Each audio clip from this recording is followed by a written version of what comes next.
Welcome to Northpointe Plus, episode number 98. I was hoping I was going to get 100. Not going to lie. I a couple of weeks ago, I was editing them, and I'm like, I'm going to be close to 100, but I don't know if I'm going to hit it. So. I was thinking the same thing, and guess what? It's not going to be you, and it's not going to be me. Who is it? Do we know? Or is that going to be a surprise for? It's a surprise. Surprise for episode number 100, so you have to stick with us 2 more episodes. But today we have Mr. Andy Acker, student minister at Northpointe Community Church, preaching in the Crooked Sticks series. Anything we should talk about first? Anything fun going on? In student ministry, we got pool party coming up on August 9th. So, I'll talk about that.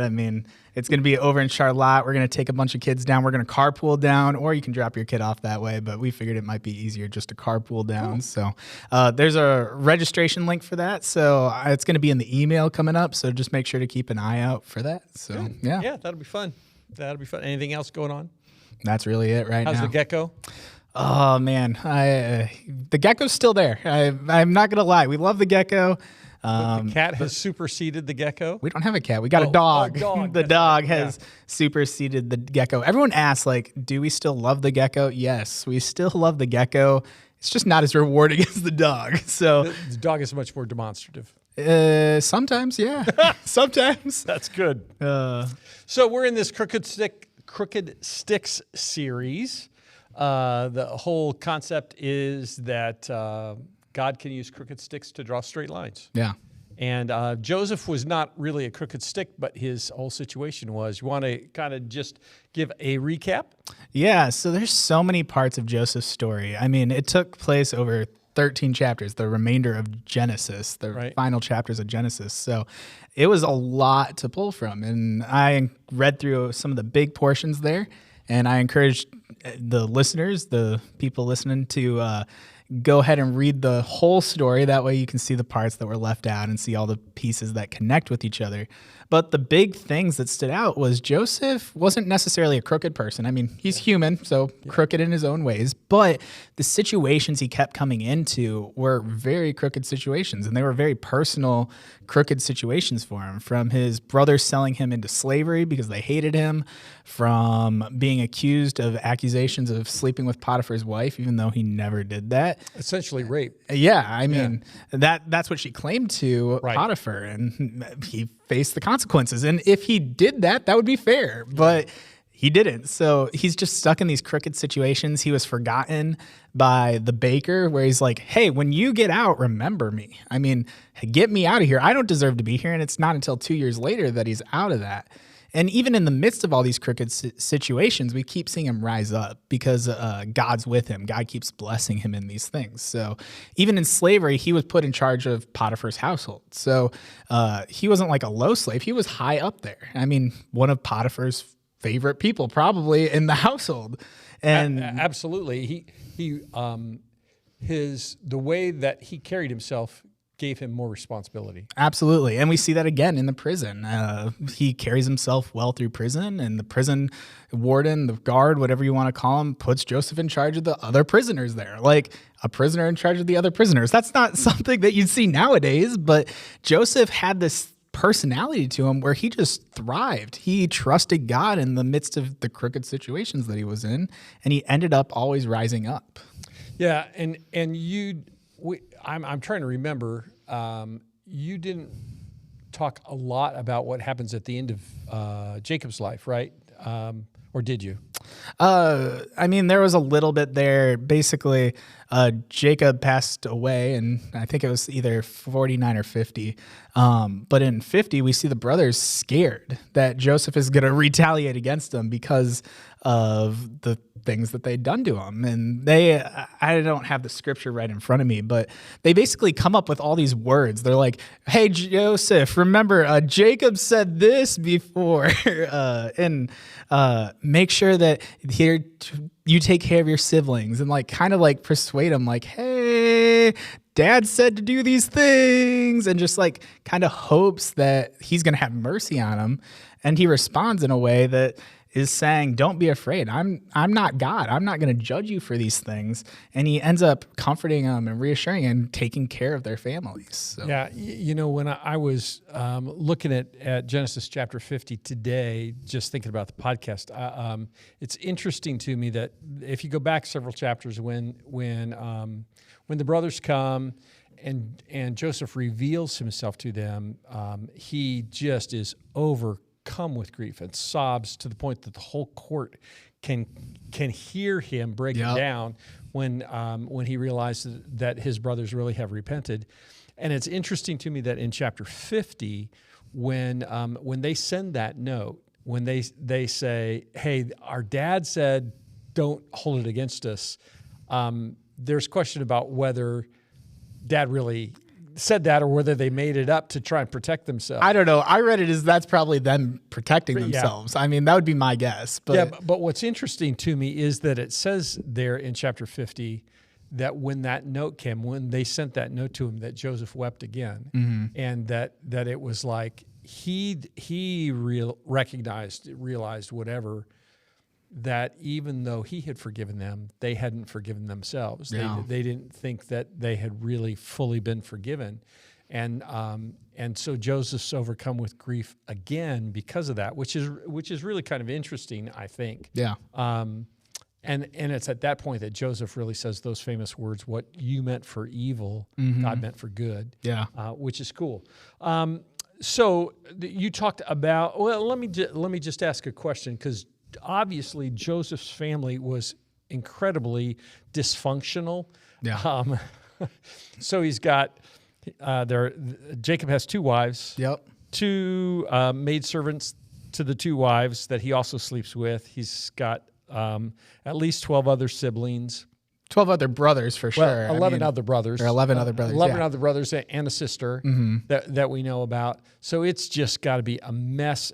And the moms are having a contest to see who can have the most kids. Yep. So it's a wildly dysfunctional family. Can God use people from dysfunctional backgrounds? That's the question. I'd say absolutely. I mean, God could use anyone that he chooses to use. And quite frankly, I think God uses everybody. I mean, that's kind of the purpose that we have here, is God's going to give you a purpose. And whether we choose to follow that purpose or not, God can use that in many different ways. So it's just interesting to me that we often believe that because of stuff that's happened in our background, because of where we came from, God can't use us. We're not as good as somebody else. Yeah. But that's not really the case, right? I wouldn't say that is the case. I think a lot of times those messages that we get where we're like, God can't use me because of X, Y, and Z, is the world speaking into you, around you. And a lot of it comes down to personal comparison. Because when we compare ourselves and say, well, I'm not as good of, I mean, if I were to say this, I'm not as good of a speaker as Andy Stanley or someone. Yeah. And like, I recognize that. I don't have life experience like Andy Stanley has, or other speakers for that matter. But that doesn't mean that God can't use you in that way. So if I were to only compare myself to say, hey, man, I can't speak. I don't speak as good as Francis Chan or Andy Stanley, or pick someone and fill it in. Yeah, you're not going to, but you can keep working your way up. And the same thing I think a lot of Christians do is they'd like look at people in the church. And I see this a lot of times with students, is where they'll compare themselves to another student and they'll say, well, I'm not reading my Bible as much as this person, or I'm not praying as much as this person, or I'm not giving as much as this person. And that's all right. I mean, God's going to use you where you're going to use you. And what I always tell students is faith is a journey. It's not like this moment where you're going to be complete right there and then. You're always going to be getting better. Sometimes you're going to take steps back too. I mean, there's going to be moments where you might walk away from Christ for a little bit, or your relationship's not as going to be as strong as always. But the goal is to always get closer. So as long as we're trying to keep getting closer, we're going to accomplish God's will. Yeah, and it really is a journey. Yeah. Whether we're moving towards Jesus. You talked at the end of the message about kind of 3 takeaways. Yeah. So the first one was that Joseph was able to forgive. Let's just talk about that, because you mentioned that there were 5 things that forgiveness isn't. Yeah. Can you just talk about what forgiveness is? Go over those 5 things again. just hit on them, and then maybe talk a little bit about what forgiveness is. Yeah. So the 5 things were that forgiveness isn't a scoreboard. It's not trying to get level with someone else. So if someone's messed up or wronged you 5 times, you don't have to wrong them 5 times back before you're equal, because that just creates competition. It's going to create more hurt, dysfunction in that situation. That's not what forgiveness is. That's really revenge. Yeah, and honestly, I think a lot of people see that the most in like relationships. Like when that's where you start getting resentment towards people, is when you're like, oh, they've done this 7 times. Yeah, because you're keeping score. But if you kind of let go of that and you're like, hey, this has happened before. I don't know how many times, but hey, this is just something that keeps happening. There's possible for forgiveness there. And once you stop keeping a count of how many times this person's wronged you, it's going to make the relationship go a lot better. Yeah, so forgiveness is not a scoreboard. It's not a scoreboard. It's not forgetting.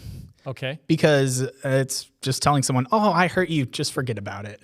That's not how our brains work. You remember pain. You remember the suffering and the hurt that people cause you. So it's not about forgetting.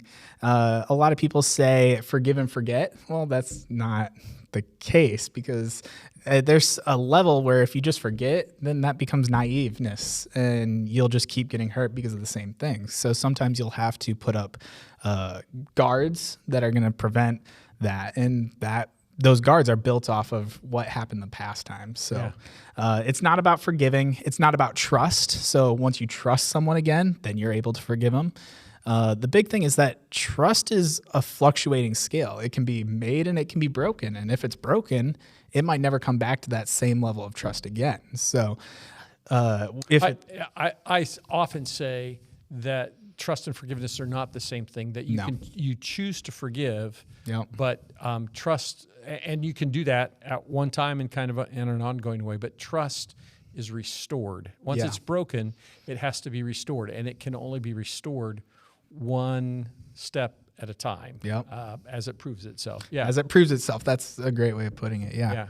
The other thing is that forgiveness doesn't have, just because you're forgiven doesn't mean you won't have to face consequences. So a lot of times I think people get this mindset of, well, I forgave you, everything's good, nothing else is going to happen. But like, parents forgive their kids all the time for things that they do wrong. And sometimes the kids are still going to have to face the consequences for those things that they've done wrong. So it's not about there's going to be no consequences after you forgive. Those consequences could still exist. Yeah.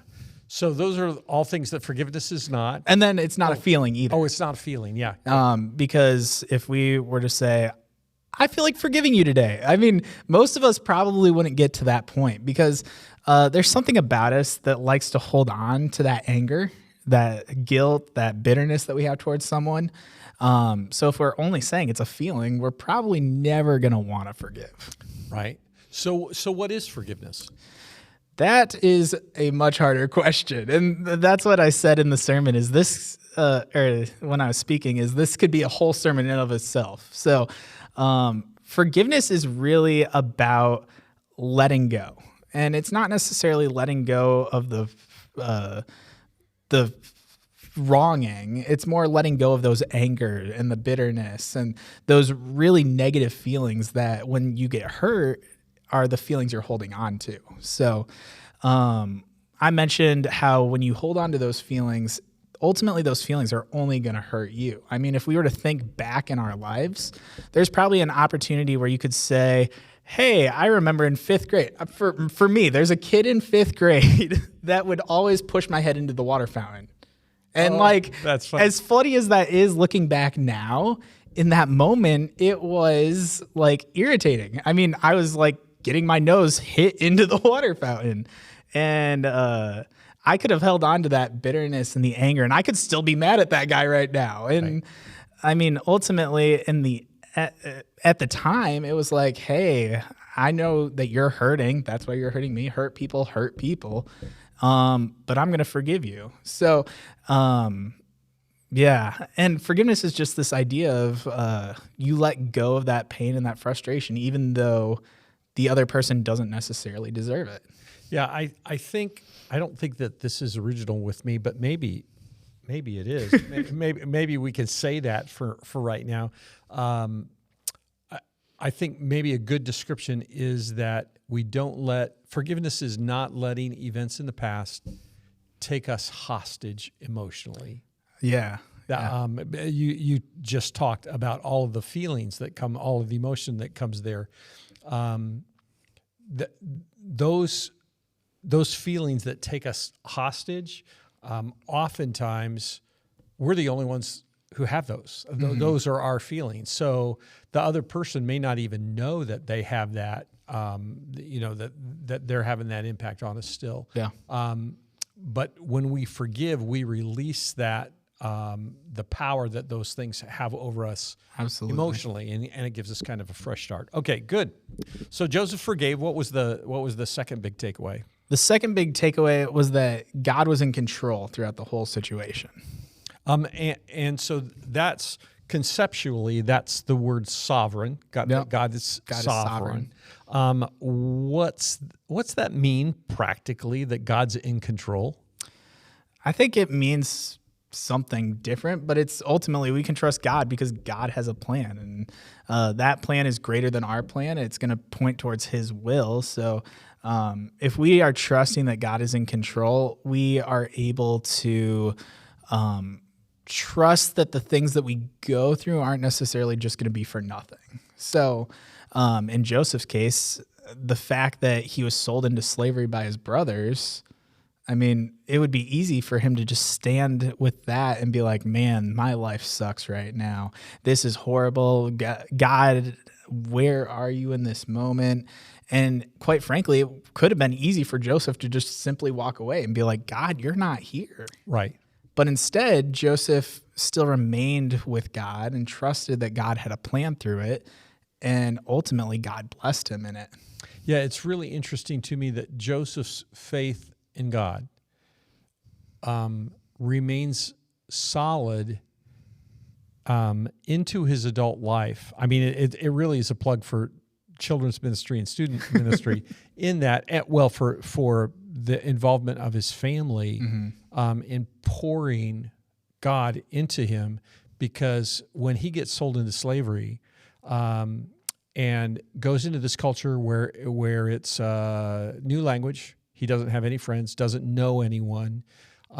He moves to this position of power with Potiphar. It would have been easy for him to forget all of his roots spiritually, and he didn't. So yeah, that's a pretty amazing thing.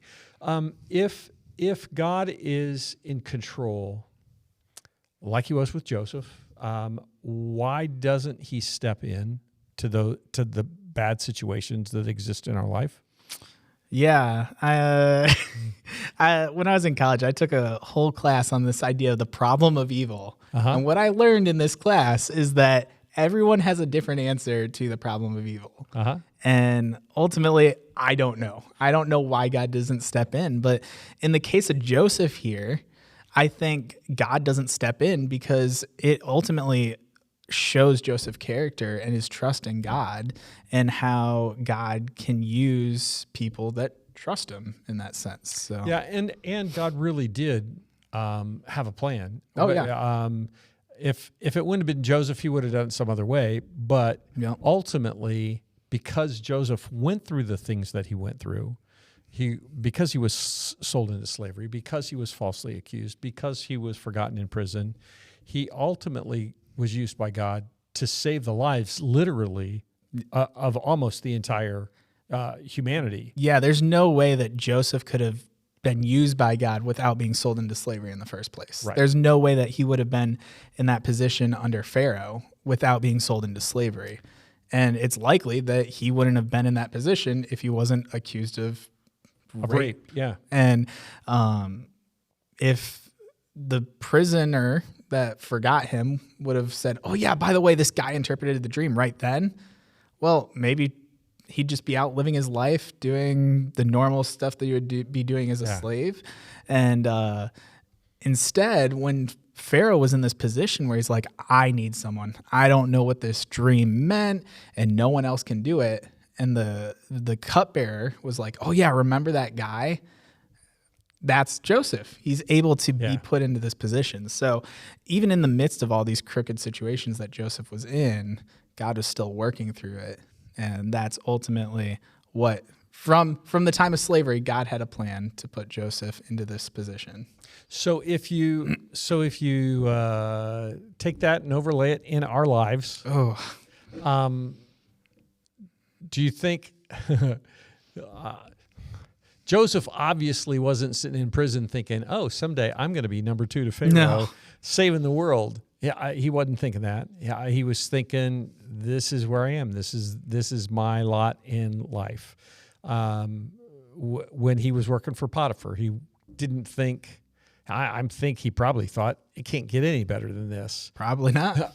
So for somebody who's watching, listening, whatever, and is struggling at home, struggling in their work, feeling worthless. Mm-hmm.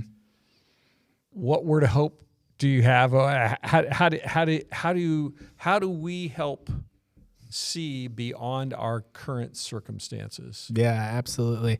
So I would personally say, I could say God's in control and you can trust that, but that's the very Christian answer. So something a little bit more practical along that lines I would tell you to get into conversation with somebody, someone that's a little bit further than you spiritually, someone that you can walk alongside.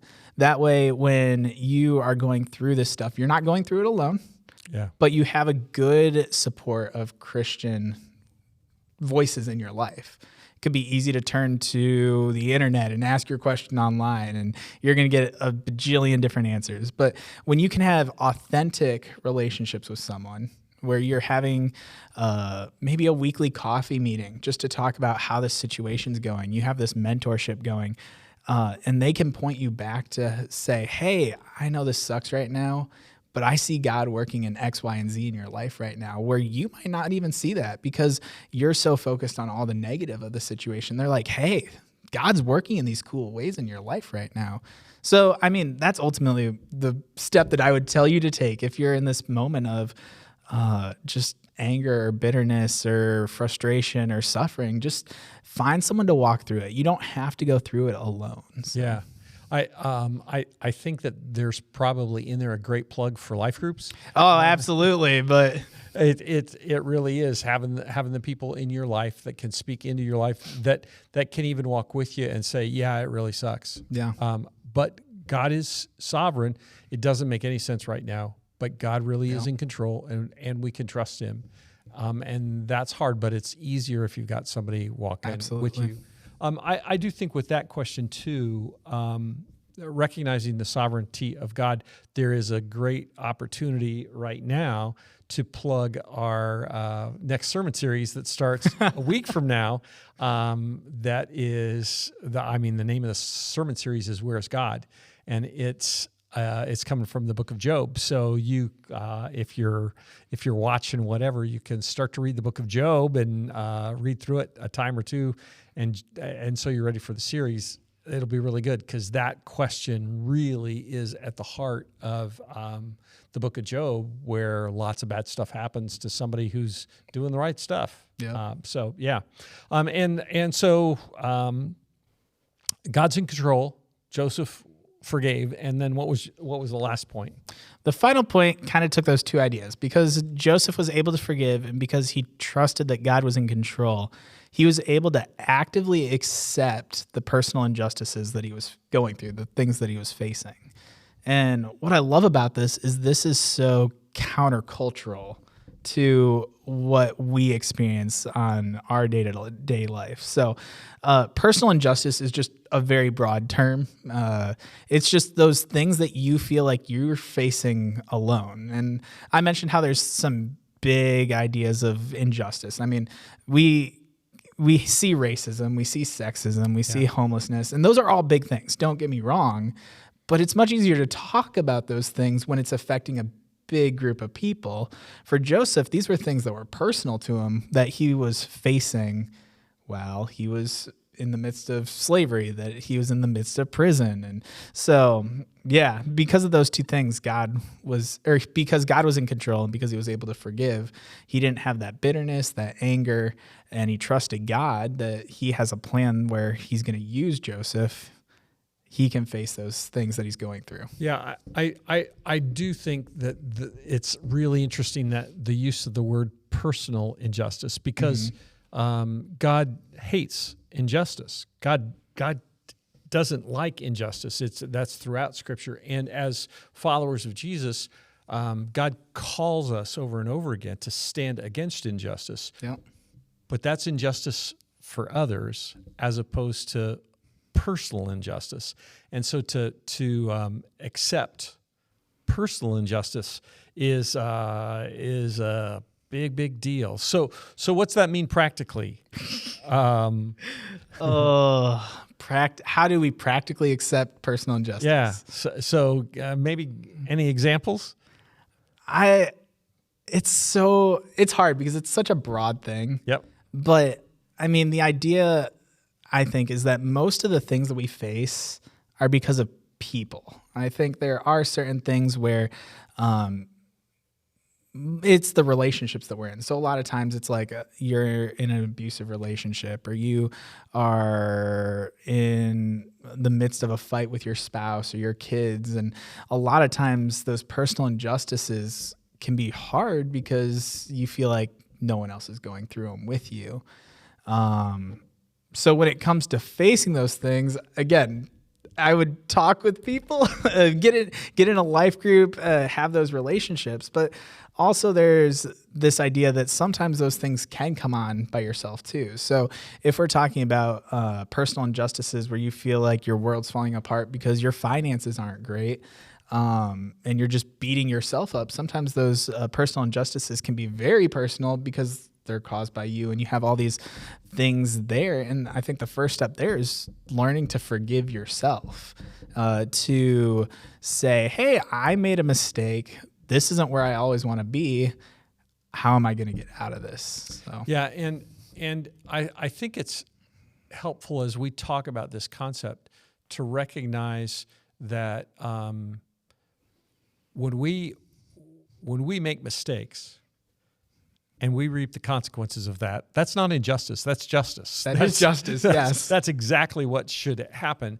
The personal injustice, to actively accept personal injustice, I think that I was just trying to capture some things and thought, oh, okay, that means if you're falsely accused, I think it does mean that you defend yourself, but you can't control that, and so you don't get consumed with defending yourself. If somebody steals your work or your patent or your idea or your reputation, you can't pour all of your energy into trying to recover those things, because you actively accept personal injustice. Quick story with Uncle Rick. That was Andy laughing on the side. There we go. In one of my ministries a long time ago, some stuff happened, and the lead pastor was released by the elders of the church, and it was messy and ugly and hard, and the situation was such that I knew. I had a long history in the church with some of the older people in the church, and the lead pastor, when he was released, blamed me. And so all these people who had been friends with my grandparents and people that I had respected from the time that I was a kid were thinking horrible things about me, and they weren't true. None of it was true. And I had to decide, Deb and I talked, and I had to decide, do I try and talk to every one of those people and individually try and put out those fires and try and clear my name, essentially, or not? And I came to the conclusion that there was no value in doing that. The best thing that I could do was to live with character and integrity and trust that at some point in time in the future, that they would think, what were we thinking back then? And I think that that's kind of what that I think I may have gotten that from the example of Joseph, because he trusted that as long as he was being faithful to God, God was going to take care of stuff, even though the circumstances looked bad. Yep. And that's, I think, what that concept of actively accepting personal injustice is. I liked what you said there is part of accepting personal injustice isn't standing there and just being a punching bag and taking everything. There's going to be steps and opportunities where you're going to want to stand up and you're going to want to hold your ground a little bit, because you don't want to totally destroy your reputation. You don't want to totally have everything blown up. So there is going to be some level of standing up for yourself, saying this is what it is. But it's when it's the only thing that you're doing is trying to get back to where you were.